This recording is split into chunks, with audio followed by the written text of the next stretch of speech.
nået til det sidste kapitel af Ringenes Herre. 1. Fellowship of the Ring. Jeg har simpelthen valgt at filme 4 episoder hinanden efter streg, fordi det tænkte, at det gik fint, det gik godt. Sidste episode blev det meget mørkt, så jeg simpelthen ikke kunne se noget mere, men det er okay. Jeg fik lidt færdig. Ja. Det der skete i sidste episode, det er, at vores company er sejlet ned med kæmpe flod, og sejlet forbi det kæmpe store statue der går sådan her. Hvor de sejler lige mellem dem, så man får med endelig ser, at Aragorn, han er faktisk ret royal. Man kan endelig se ham i hans kongelige jeg. Men nu er det nået til sidste kapitel. Men det sidste kapitel der, så hørte vi også en Gollum, der prøver at angribe dem. Han er i gang, Gollum. Det er nemlig. Så, sidste kapitel i den her bog. Chapter 10, The Breaking of the Fellowship. Aragorn had led them to the right of the river, here upon the western side on the shadow of Tol Brandir. A green lawn ran down to the water from the feet of Amon Hen. Behind it rose the first gentle slopes of the hill clad with trees, and trees marched away. Westward along the curving shores of the lake, a little spring fell tumbling down and fed the grass. Here I will rest tonight, said Aragorn. There's the lawn of Pathgarden, a fair place in the summer days of old. Let us hope that there's no evil has yet come here. They drew up the boats on the green banks, and beside them they made their camp. They set a watch, but had no sight nor sound of the enemies. If Gollum had contrived to follow them, he remained unseen and unheard. Nonetheless, as the night wore on, Aragorn grew uneasy, tossing often in his sleep and waking. In the small hours he got up and came to Frodo, whose turn it was to watch. Why are you awake? Why are you waking? asked Frodo. It's not your watch. I do not know, answered Aragorn. But a shadow and a thread has been growing in my sleep. It will be well to draw your sword. Why? said Frodo. Are enemies at hand? Let's see what sting may show, answered Aragorn. Frodo then drew the elf blade from its sheath. To his dismay, the edges gleamed dimly in the night. Orcs, he said. Not very near, and yet not near. Not very near, and yet too near, it seems. I fear as much, said Aragorn. But maybe they are not on the side of the river. The light of Sting is faint, and it may point to no more than species of Mordor roaming on the slopes of Amon Lor. I have never heard before of orcs upon Amon Hen. Yet who knows what may happen in these evil days, now that Minas Tirith no longer holds secure the passage of Anduin. We must go warily tomorrow. The day came like fire and smoke.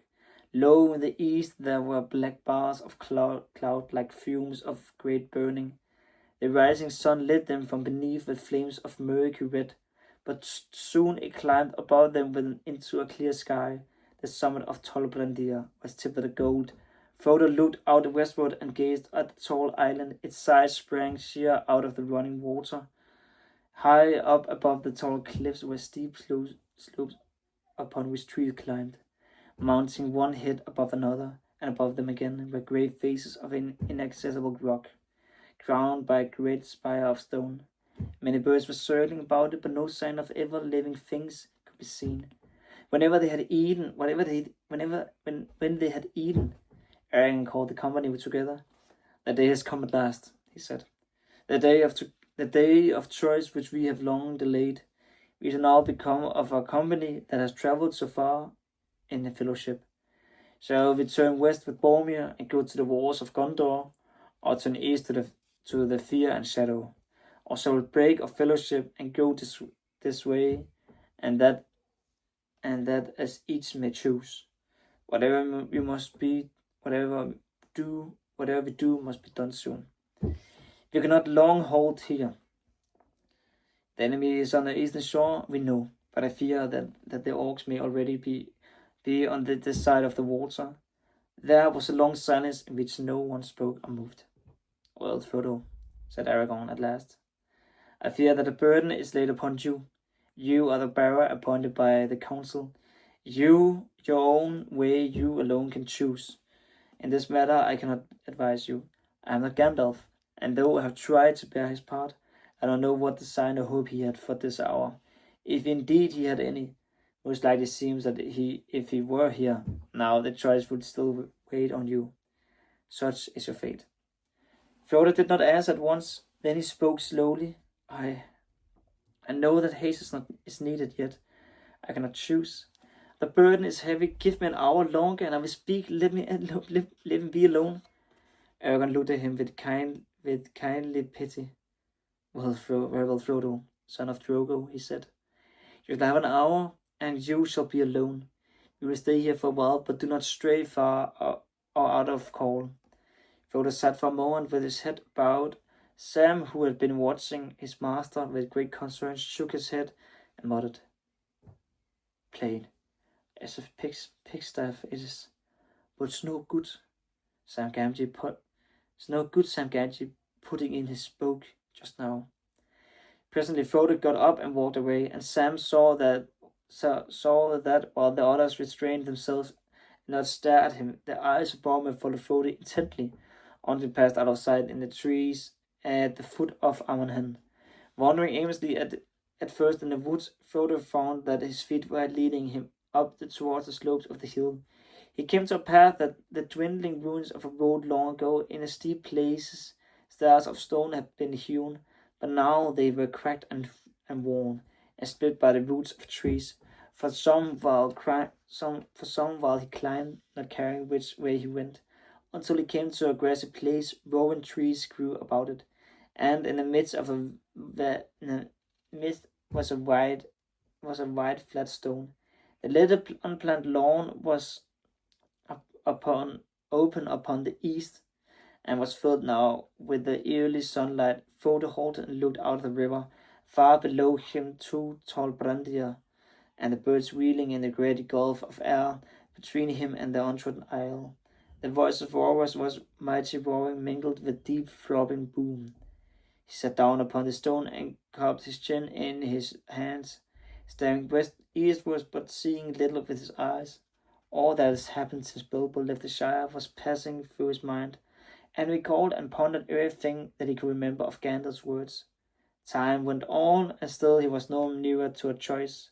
Suddenly he awoke from his thoughts. A strange feeling came to him that something was behind him, that unfriendly eyes were upon him. He sprang up and turned, but all that he saw to his surprise was Boromir, and his face was smiling and kind. I was afraid for you, Frodo, he said, coming forward. If Aragorn is right and the orcs are near, then none of us shall wander alone, and you least of all. So much depends on you, and my heart is too heavy. May I stay now and talk for a while, since I have found you? I will comfort you. It will comfort me. Where there are so many, all speech becomes a debate without end. But two together may perhaps find wisdom. You are kind, answered Frodo, but I do not think that any speech will help me, for I know what I should do, but I'm afraid of doing it. Boromir, I'm afraid. Boromir stood silent. Roars roared endlessly on. The wind murmured in the branches of the trees. Boromir came and sat behind him. Are you sure? They do not suffer needlessly, he said. I wish to help you. You need counsel in your hard choice. We will not take mine. I think I know already what counsel you. I think I already know what counsel you would give Boromir, said Frodo. I will not seem like wisdom, but for the warning of my heart. Hvorfor begynder jeg at græde?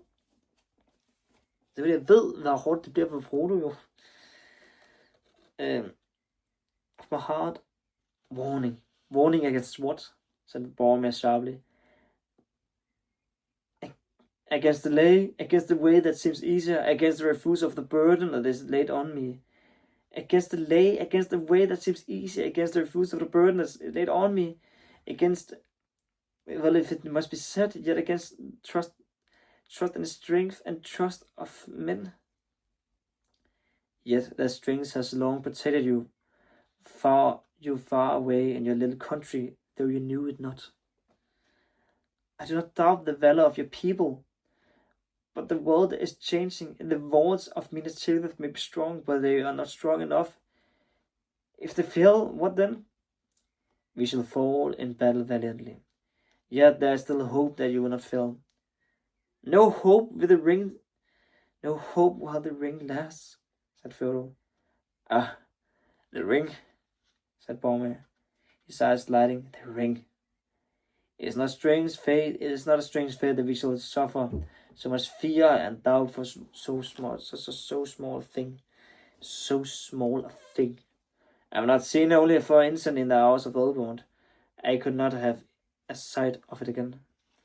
Frodo looked up, his heart was suddenly cold. He caught a strange gleam in Boromir's eyes, yet his face was kind and friendly. It is best that it should lie hidden, he answered. As you wish, I care not, said Boromir. Yet may I not even speak of it. For I seem ever to think only of its power in the hands of an enemy, of his evil use, not of its good. The world's changing, you say. Minas Tirith will fall if the ring lasts, but why? Certainly, if the ring were with the enemy, but why if they were with us? If it were with us? Were you not at the council? Answered Frodo. Because we cannot use it, and what is done when it turns to evil?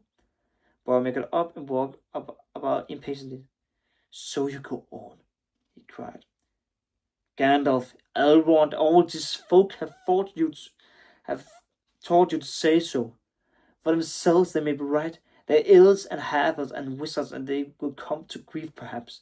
Yet often I doubt if they were wise and not merely timid, but each to his own kind. True-hearted men would not be corrupted.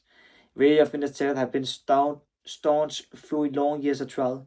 We do not desire the power of wizard lords. Only strength to defend ourselves, strength in a just cause, and behold in our need to change, brings to light the ring of power. It is a gift, I say, a gift to the foes of Mordor. It is mad not to use it, to use the power of the enemy against him, the fearless, the ruthless, the lone with achieve victory. What cannot a warrior do in this hour, and great leader?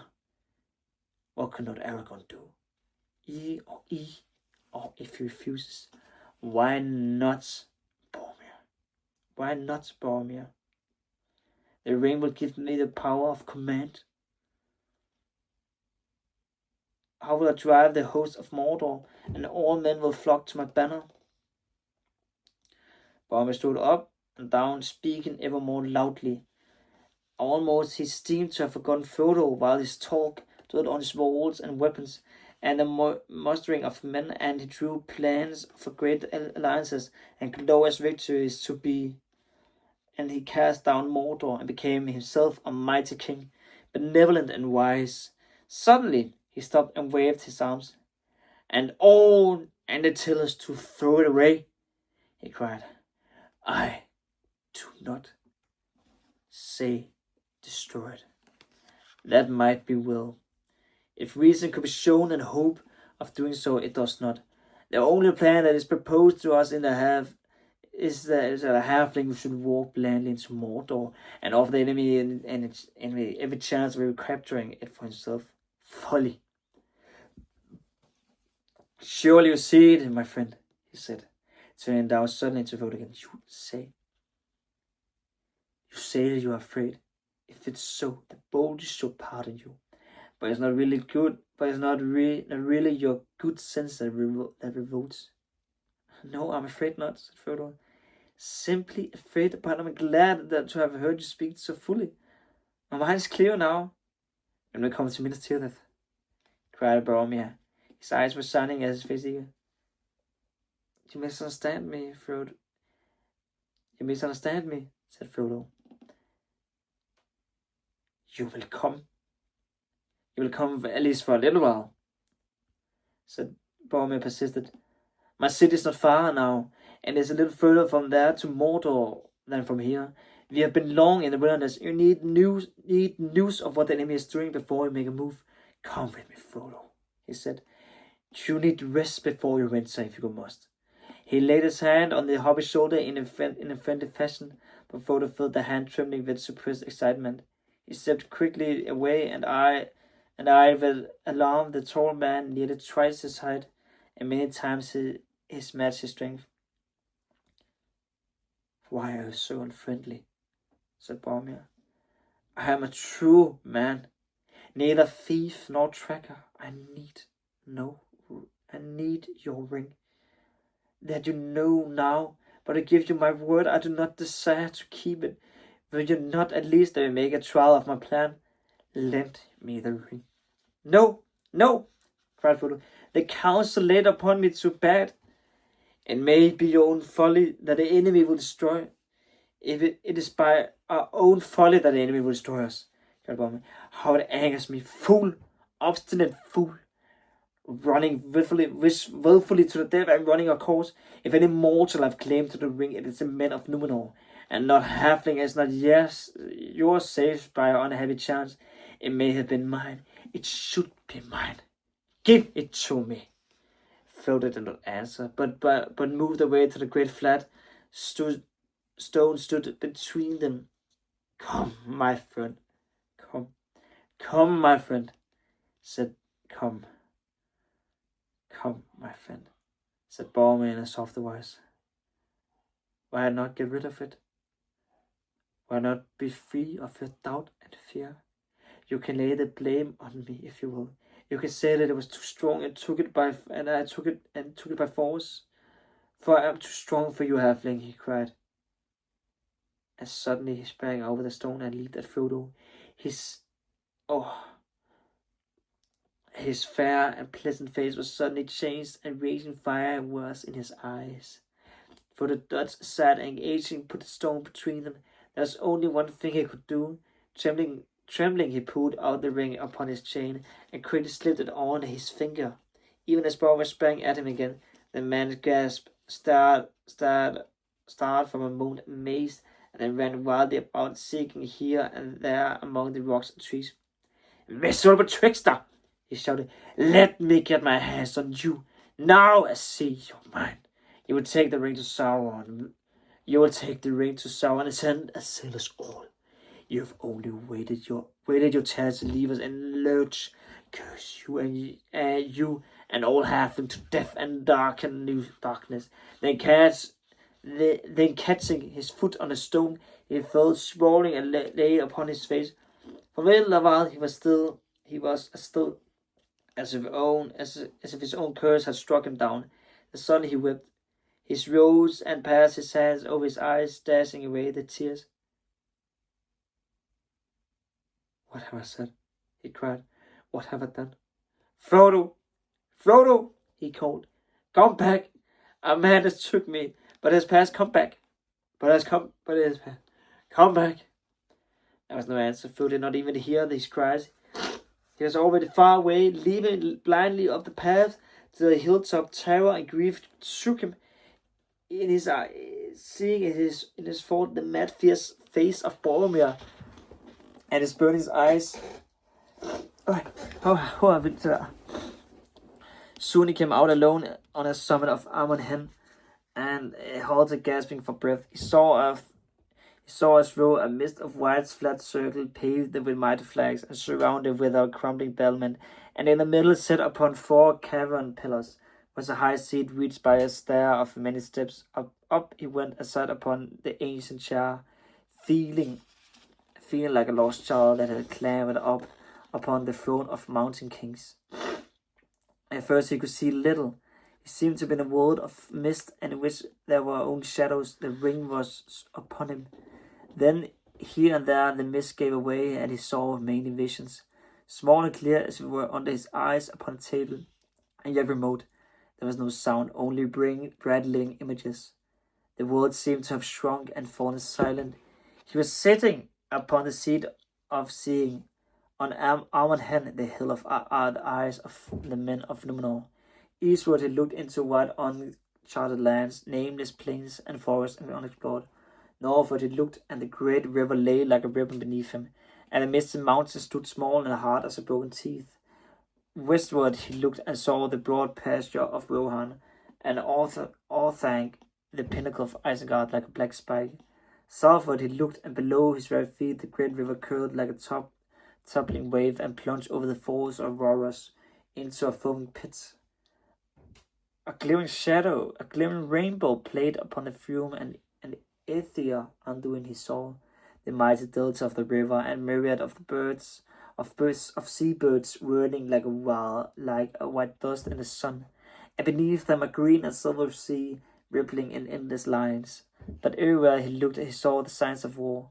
The misty mountains were crawling like anthers, orcs were issuing out of 1,000 holes. Under the boughs of Mirkwood there was a deadly strife of elves and men and fell beasts. The land of bearings was aflame, a cloud was over Moria. Smoke rose over the borders of Lorien. Horsemen were galloping on the grass of Rohan. Wolves poured from Isengard, from the havens of hard ships of war put out to sea. And of the east men were moving endlessly.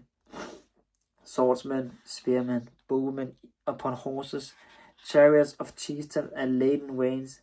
All the power of the Dark Lords was in motion. The turning south again he beheld Minas Tirith. Far away it seemed and beautiful water welled Minotaur, proud and fair upon his mountain seat. Its battlements glittered with steel, and its turrets were bright with many banners. Hope lived in his heart, but against Minas Tirith was set another fortress, greater and much stronger, and more strong. To the eastward, unwilling his eyes was drawn. It passed the ruined bridges of Osgiliath, the grinning gates of Minas Morgul, and the haunted mountains, and looked upon Gorgoroth, the valley of terror in the land of Mordor. The darkness lay there on the sun, fire glowed amid smoke. Mount Doom was burning, and a great reek rising. Then, as his last gaze was held, wall upon wall, battlement upon battlement, black, immeasurable strong, mountain of iron, gate of steel, tower of adamant. He saw it, Barad-dûr, fortress of Sauron. All hope left him. And suddenly he felt the eye. There was an eye in the dark tower that did not sleep. He knew that it had become aware of his gaze. A fierce, eager will was there. It leaped towards him, almost like a finger. He felt it, searching for him. Very soon it would nail him down. Know just exactly where he was. Amon Lor it touched. It glanced upon Tolbrandir. He threw himself from the seat, crouching, covering his head with his grey hood. He heard himself crying out, "Never! Never!" Or was it, "Verily, I come to you"? He could not tell. Then at a flash from some other point of power, there came to his mind another thought. Take it off, take it off, take it off, take it off, the ring! The two powers strove in him. For a moment, perfectly balanced between the piercing points, he withered, tormented. Suddenly he was aware of himself again. Floated neither the voice nor the eye, free to choose, and with one remaining instant in which to do so, he took the ring off his finger. He was kneeling in clear sunlight before the high seat. A black shadow seemed to pass like an arm above him. It missed Amon Hen and groped out west and faded. Then all the sky was clean and blue, and birds sang in every tree.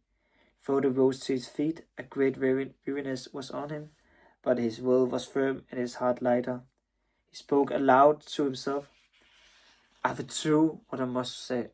I will do now what I must," he said. "This at last is plain. The evil of the ring is already at work, even in the company, and the ring must leave them before it does more harm. I will go alone. Some I cannot trust, and those I can't trust are too dear to me.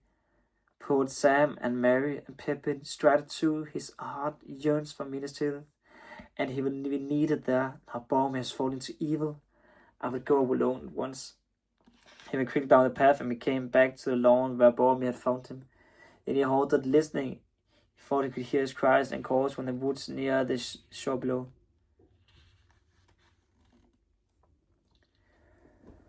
Oh. They'll be hunting for me, he said. And for how long I have been away? Hours, I should think. He hesitated. What can I do? He muttered. I must go now, or I shall never go. I shan't get a chance again. I hate leaving them and like this without any explanation, but surely they will all understand. Sam will. And what else can I do? Slowly he drew out the ring and put it on once more. He vanished and passed down the hill, less than a rustle of the wind. The others remained long by the riverside. For some time they had been silent, moving restlessly about, but not now. But now they were sitting in a circle and they were talking. Even now and again they made effort to speak of other things, of the long road and many ventures they questioned Aragon concerning the realm of Gondor and its ancient history, and the remnants of its greater works that could still be seen in this strange borderland, of the Emin Mule, the Stone Kings, and the seats of Law and Hen, and the great star beside the falls of Auroras, but always the thoughts and words straight back to Frodo and the ring. What would Frodo choose to do? Why was he hesitating? He's debating which course is the most desperate, I think, said everyone. And well he may be. It is now more hopeless than ever for the company to go east, since we have been tracked. By Gollum, I must fear that the secret of our journey is already betrayed. But Minas Tirith is no nearer to the fire and the destruction of the burden. We may remain there for a while and make a brave stand, but the Lord Denethor and all his men cannot hope to do that even Elrond said was beyond his power, either to keep the burden secret or to hold off the full might of the enemy when he comes to take it. Which way will any of us choose in Frodo's place? I don't know. Now indeed we miss Gandalf most. Grievous is our loss, said Legolas. Yet we must needs make up our minds without his aid. We cannot decide, and so help Frodo. Let us call him back and then vote. I should vote for Minas Tirith. And so should I, said Gimli. We, of course, were only here to send help the barrow along the road. To go no further than we wished, and none of us is under any oath or command to seek Mount Doom. I was my parting from Lord Thorin, yet I've come so far, and this, now we have reached the last choice. It is clear to me that I cannot leave Frodo. I will choose Minas Tirith, but if he does not, then I follow him. I too will go with him, said Legolas. It will be faithless now to say farewell.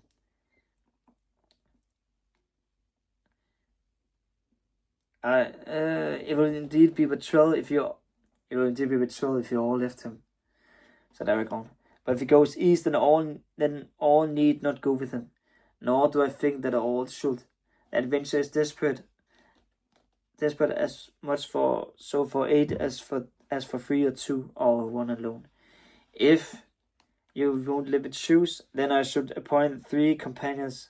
Sam, who could not bear it otherwise, and Gimli and myself and Boromir will return to his own city, where his father and his people need him, and with him the others should go, or at least Meriadoc and Peregrine, if Legolas is not willing to leave us.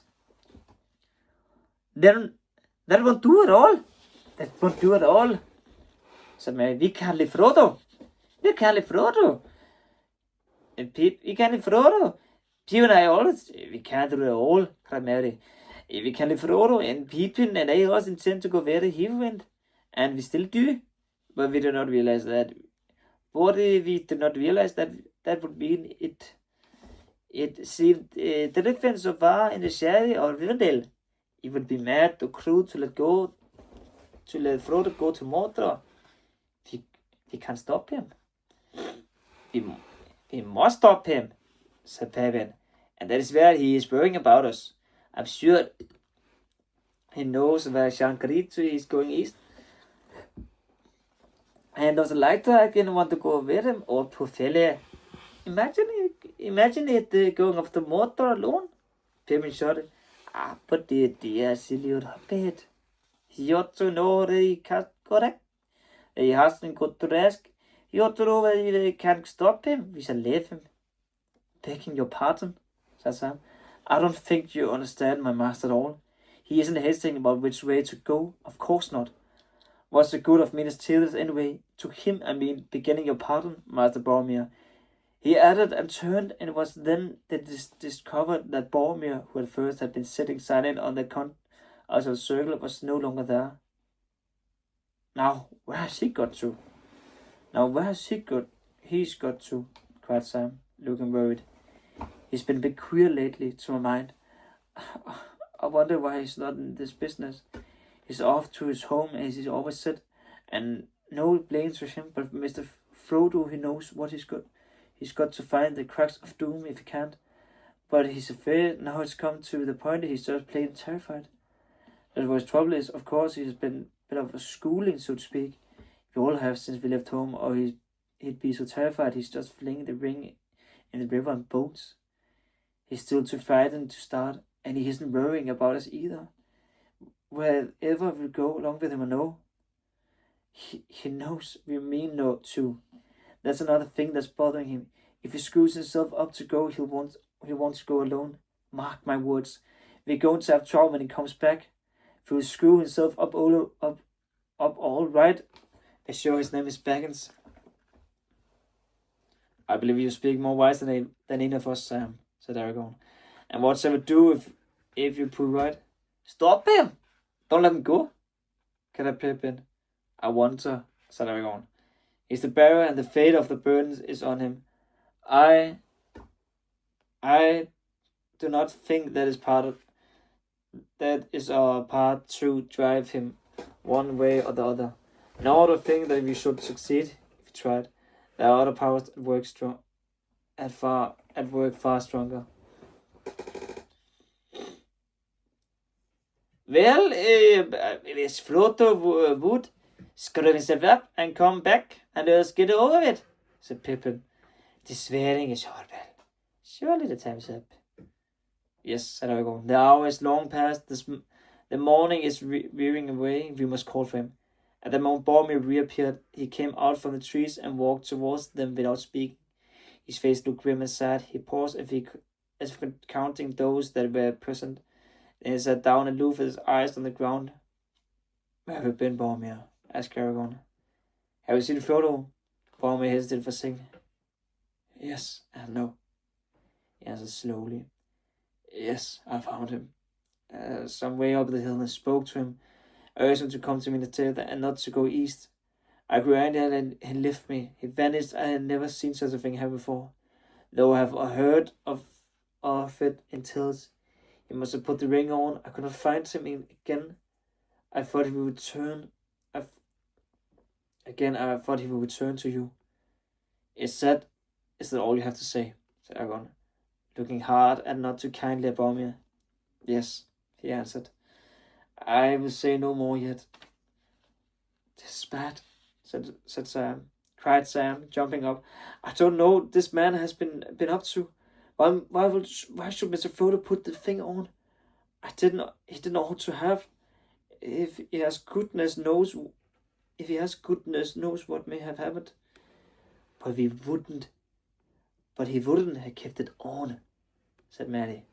Not when he escaped. He escaped the unwelcome visitor, like Bilbo used to. Where did he go? Where did he go? Where is he? Cried Pippin. He's been away here just now. How long is it since you saw Frodo last, Boromir? Asked Aragorn. Half an hour, maybe, he answered. Or it might be an hour. I have wondered for some time since. I don't know. He put his head on his hand and said as if bowed with grief. An hour since he vanished, said Sam. We must try and find him at once. Come on. Wait a minute, cried Aragorn. We must divide up into pairs and arrange. Here, hold on, wait. It was no good. They took no notice of him. Sam had dashed off at first. Merry had followed and were already disappearing westward into the trees by the shore, shouting, Frodo! Frodo! In the clear, high hobbit voices, Legolas Gimli were running, and sudden panic or madness seemed to have fallen off on the company. We shall all be scattered and lost, groaned Aragorn. Boromir, I do not know what part you have played in this mischief, but help now. Go after those 2 young hobbits and guard them, at least if you cannot find Frodo. Come back to the spot. If you find him or any trace of him, I shall return soon. Aragorn sprang swiftly away and went into pursuit of Sam. And just as he reached the little lawn among the Rowans, he overtook him, toiling uphill, panting and calling, Frodo! Come with me, Sam, he said, and I will also be alone. There is mischief about. I feel as if I'm going to the top, to the seat of Amonhen, to see what may be seen. And look, listen, it is as my heart guessed. Frodo went this way. Follow me, and keep your eyes open. He sped up the path. Sam did his best, but he could not keep it up his strider. The ranger soon fell behind. He had not gone far before Aragorn was out of sight ahead. Sam stooped and popped suddenly. He clapped his hand to his head. Whoa! Sam Gamgee, he said loud. Your legs are too short to use your head. Let me see now. Boromir isn't lying. That's not his way. But he hasn't told us everything. Something scared Mr. Frodo badly. He screwed himself up to the point sudden. He made up his mind at last to go wherever to, off east. Not without Sam. Just without even Sam. That's hard. Cruel hard. Sam passed his hand over his eyes, brushing away the tears. Steady, Sam. Steady, Gamgee, he said. Think if you can. He cannot fly across rivers. He can't jump waterfalls. He's got no gear, so he's got to go back to the boats. Back to the boats, Sam, like light. Back to the boats. Back to the boat, Sam, like lightning. Back to the boat. Back to the boat, Sam, like lightning. Sam turned and bolted back down the path. He fell and cut his knees. Up he got and ran on, and came to the edge of the lawn of Path Galen, by the shore where the boats were drawn up out of the water. No one was there. There seemed to be cries in the woods behind, but he did not heed them. He stood gazing for a moment, stock still, gaping. A boat was sliding down the bank all by itself without a shout. Sam raced across the grass. The boat slipped on into the water. Coming, Mr. Frodo, coming! Called Sam, and flung himself on the bank, clutching at the departing boat. He missed it by a yard. With a cry and splash, he fell face downward into deep, swift water. Gurgling, he went under and the river closed over his curly head. An exclamation of dismay came from the empty boat. A paddle swirled, and the boat put about. Frodo was just in time to grasp Sam by the hair, and he came up. Bubbling, struggling, fear was staring in his round brown eyes. Up you come, Sam, my lad, said Frodo. Now take my hand. Save me, Mr. Frodo, gasped Sam. I'm drowned. I can't see your hand. Here it is, don't pinch, lad. I won't let you go. Tread the water and don't flounder, or you'll upset the boat. There now, get a hold of the side and let me use the paddle. With a few strokes, Frodo brought the boat back to the bank, and Sam was able to scramble out. Wet as a water rat, Frodo took off the ring and stepped ashore again. Of all the anchor nuisance, you are the worst, Sam, he said. Oh, Mr. Frodo, that's hard, said Sam, showing. That's hard, trying to go without me and all. If I hadn't kissed right, where would you be by now? Safely on my way. Safely, said Sam. All alone and without me to help you. I couldn't have borne it. It had been a death of me. Even a death of you to come with me, Sam, said Frodo. And I could not have borne that, not as certain as being left behind, Sam, said Sam. but I'm going to Mordor. Hvorfor begynder jeg at græde nu? Det er så sødt der. I know that well, Mr. Frodo. Of course you are, and I'll come with you. Now, Sam, said Frodo, don't hinder me. The others will be coming back at any minute. If they catch me here, I shall have to argue and explain, and I shall never have the heart or the chance to get off. But I must go at once. It's the only way. Of course it is, answered Sam, but not alone. I come too. Or neither of us is going. I'll knock holes in all the boats first. Frodo actually laughed. A sudden warmth and gladness touched his heart. Leave once, he said. We need it. But you can't come like this without your gear or food or anything. Just hold on a moment and I'll get my stuff, cried Sam eagerly. It's all ready. It's all ready, and I thought we should be off today. He was to the camping place and fished out his packs from the pile of Frodo laid it when he emptied the boat of his companions' goods, grabbed a spare blanket and some extra packages of food, and ran back. So all my plan is spoiled, said Frodo. It's not good trying to escape you, but I'm glad, Sam.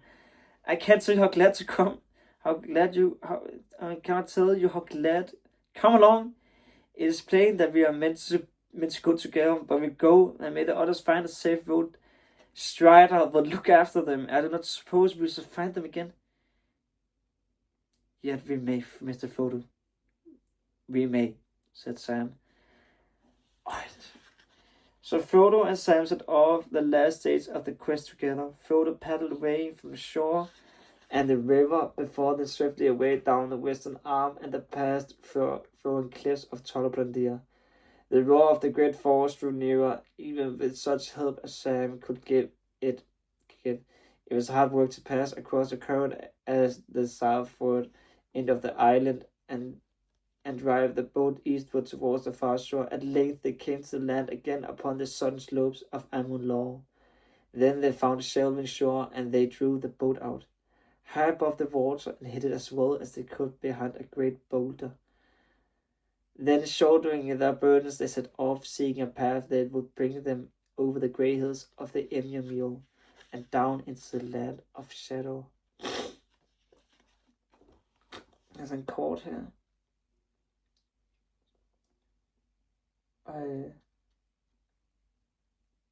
Wow, det er langt, de skal rejse. Hvor er han Gondor? Det er det, ja. Minder in the vat. Wow. Han skriver altså godt Tolkien. Han skriver, det er jo her, det turen, jeg har taget, så wow, sådan her inde i. Wow, han skriver så godt, og sådan en anden del af kortet, og ej, den er bare, wow, jeg har aldrig sådan grædet rigtig til en bog før, men wow, det er fedt det der. Jeg tror for mig, hvad det gjorde, det var, at Boromir, altså man kunne bare mærke, at han vil jo så gerne beskytte sit folk, han vil bare så gerne beskytte, han vil endelig gerne slå Sauron, han vil gerne slå Mordor, han vil bare gerne ned med det, altså han vil bare gerne beskytte og redde, og han vil bare gerne, han holder jo andre, men hans metode er bare så voldsom, at hans power, han skal simpelthen, men kraften vil korrupte ham, den vil ødelægge ham, han kan sådan, ja, og man kommer virkelig mærke fællesskabet i det, de er så bare virkelig gerne bare slå det her fucking Sauron, altså, men det kan jo ikke rigtigt jo. Men hvad fanden skal Frodo også gøre? Altså skal han holder jo så meget af dem alle sammen. Han vil ikke, at nogen skal dø. Han ved ikke, hvad han skal gøre. Men han ved godt, hvad han skal gøre. Men ikke have nogen, der skal med. Man bare tager afsted alene. Men jeg tror, at det viser meget karakter af Boromir, at han faktisk bare prøver sådan, der må du bare få det. Og han virkelig bare kan mærke, jeg skulle aldrig have gjort det her. Jeg skulle virkelig gøre mere, fordi ifølge ham selv, bare sådan, jeg skulle aldrig have gjort det, fordi du får aldrig chancen for at faktisk at få ring, eller også fordi jeg var sådan, jeg skulle aldrig have gjort det her. Hvad vil han gøre nu, når han mister Frodo? Nej, mister vi nu ringen til. Han ved, han går så fuldstændig, og man kunne godt forstå ham. Altså, han virkelig trådt i spinaten. Men også bare Frodo, der han ved, hvad han skal gøre, men han bare sådan, han kan simpelthen ikke gøre det ved de andre. Altså, det taler bare. Men jeg kan godt se med Frodos sted, fordi det er svært sådan en stor beslutning. Det er jo hele verden, det drejer sig om. Han har jo på sig, at det er sådan en stor byrde. Men de er blevet spottet. Han blev jo spottet af øjet. Saurons øje blev spottet, da han havde ring på. Det er ikke så godt, for nu kan de jo finde ham. Men det er bare, hvor er det bare sødt i stedet. Altså Frodo, han fik bare kendt det som bedste, og ikke han skal dø, så han sniger sig væk alene. Og med Sam kender vi bare så skide godt, og dobbelt tænker det. Kigger bare sådan, jeg skal ned, jeg skal redde Mr. Frodo. Og Sam kan jo ikke svømme. Han kan jo ikke svømme.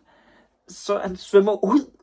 Prøver at redde Mr. Frodo, og men Frodo er bare sådan, Sam, altså bare sådan, du er min bedste, men jeg kan virkelig ikke komme nogen steder uden dig, og det er jo bare så smukt et venskab, de har. Det er så smukt, og det er bare så sødt. Det er bare, jeg synes,